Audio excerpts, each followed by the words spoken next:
Guys,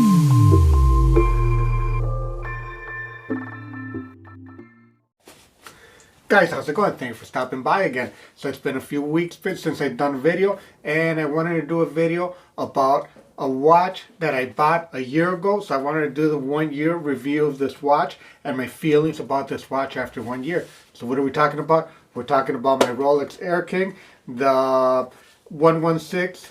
Yes, 116900. I'm bad with references, so I got to look at references multiple times, guys. And what do I think about this watch now that I've had it for a year? Now that I've held on to it, I've been so tempted to sell it so many times. I've been so tempted to trade up or trade down or just do something with the watch. But when I first bought this watch, I promised myself that I was going to keep it for at least 2 years. So I'm down with 1 year. And why did I buy this watch? I bought this watch because it is the rarest watch that, not the rarest, the weirdest watch that Rolex makes. It has too many color variations. It was very popular for the first 5 minutes that it came out, and then the watch is highly unpopular. I think from all the sports models, it's the one that you could find the most. I don't even know if you could call it a sports model. It's sort of in between a dress and a sports model. But because of all the colors, I would say it's a sports model. So what my thought process was when I bought this watch, first of all, with Rolex, weird, it's always good. It's bad at the beginning, but it's good at the end of the run. So that was one of my first thought process when I purchased this watch. Second thing, I was hoping it would become unpopular, which it did. Now, popular watches that Rolex has today will be highly popular one day, guys. I mean, a lot of these YouTube channels and a lot of people that are highly popular on YouTube, they haven't been in the watch game long enough to know that, or to have lived through the era of the Datejust, when Datejust was you couldn't keep them in the shelf. You know, they were hot sellers, and Submariners, they were iffy, and gold Daytonas or other watches, they were dogs. They would not sell for nothing, you know. So I remember with my old days, you know, or my young days, when I was at the jewelry store with my dad, and this was in the late 80s, early 90s, you know, he wouldn't even look at them because they would sit at the showcase for months or years sometimes, you know. So what was popular back then? Bubble backs. Bubble backs were extremely popular in pocket watches at the end of the 80s and the early 90s, and before that probably, but I'm too young to know before that. But bubble backs were extremely popular. Gruen Corvex. Guys, a Gruen Corvex, it was extremely popular. You could not keep one, and you were paying high dollar for these watches. Certain types of Hamilton were high dollar. Most, if not every single bubble back was extremely popular, and you could not keep them in stock back then. Now, a bubble back is not worth nearly as much as a gold Daytona or a any other type of Zenith Daytona, if you want to say so, or any other Submariner, two-line sub or whatnot, you know. So that was my thought process with this watch. If it becomes unpopular, I'm pretty sure one day it will rise with one day from where it sits today. So I'm on step number 2. The watch is it's unpopular right now, so I'm happy with that. Now, what's the third thing I'm hoping for? The third thing I'm hoping for this watch is for it to stay in production for at least 2 more years. If it stays in production for at least 2 more years, and then they knock it out of production, then it'll be something very good for me. Why? Because that means this watch came out in 2016. So in 2 more years, would have a 5-year production run. And of course, I bought a very early 2016.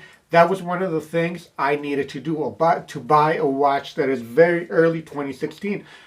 First production run and early numbers of the watch. That's something that I did want to do. So if they discontinue the watch within the next 2 years, I'll be wherever I want to be, and then I will keep this watch for probably 10 years more. So guys, you might say you can make more money if you invest in the stock market. You can make more money if you invest in something. This is not an investment, guys.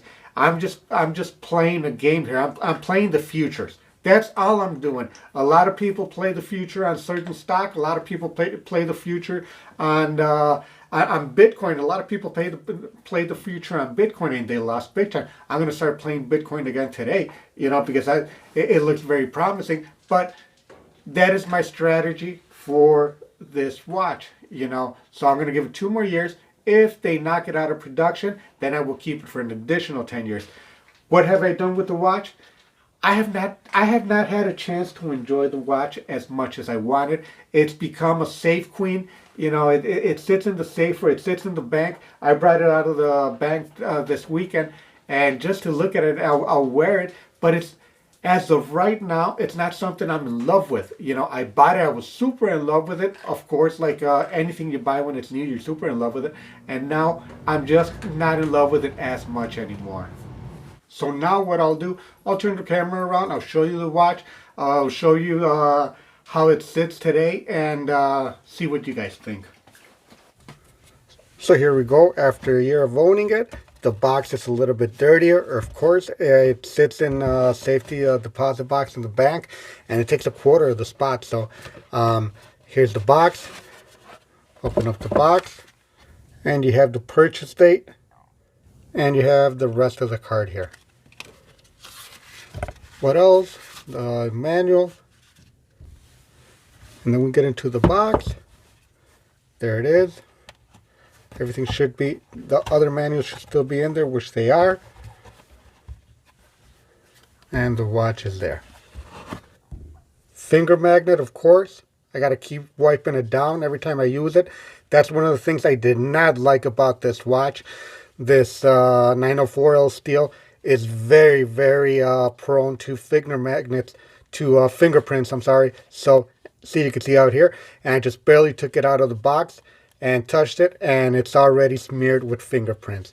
So that's a big, big no for this watch.